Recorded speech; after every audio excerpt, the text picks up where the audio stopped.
Zero তোর আজকের ভিডিওটা অনেক সুন্দর ছিল, দেখেন জিরোর এই ভিডিওটা। আব্বা মানুষ খাবার কি জন্য খায়? মানুষে খাবার খায় এই জন্য যাতে মানুষের ভাগের খাবার কেউ না খায় ফেলায়। না আব্বা তুমি ভুল জানো। তাহলে সঠিক ডাকি তুই ক। মানুষ খাবার খায় হাগার জন্য। আরো বললাম না বুঝে। আব্বা তুমি আমার কথায় রাগ করো না, আমার একটা লজিক্যাল প্রশ্ন আছে। কি প্রশ্ন? ধরো তুমি একটা দৌড় প্রতিযোগিতায় দৌড়াচ্ছাও, হ্যাঁ তারপর? তুমি যদি 2 নম্বর মানুষের ওভারটেক করো, হ্যাঁ তাহলে তুমি কয় নম্বরে থাকবে? কে 1 নম্বরে? দেখছো তুমিও ভুল করলে। কি ভুল কইলাম? দ্বিতীয় জনে ওভারটেক করলে তো তুমি ওর জায়গায় যাবে। হ্যাঁ তাহলে আমি ভুল কি কইলাম? আমি তো ফাঁস হচ্ছি। আরে না আব্বা তুমি তো এখনো 2 নম্বরে থাকবে। কি জন্যে? কারণ প্রথম জন তো তোমার সামনেই লইছে।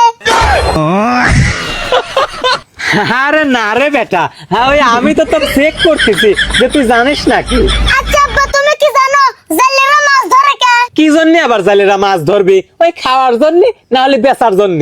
না আব্বা ভুল, ওই মাছেরা তো সারাদিন সাঁতার কাটতে কাটতে হাইকে লাগি যায়। হ্যাঁ তাই কি? এই জন্য জালেরা মাছের ধরে ওগারে বিশ্রাম লিবে দেয়। বেটা শোন, তুই আর একটা যদি আবল তাবল প্রশ্ন করিস তোকে আজ ঘরেই চলবো লয়। কি জানি আব্বা ঘরে তুলবে লয়? তোকে একটু বিশ্রাম নেওয়ার সুযোগ করে দেবো।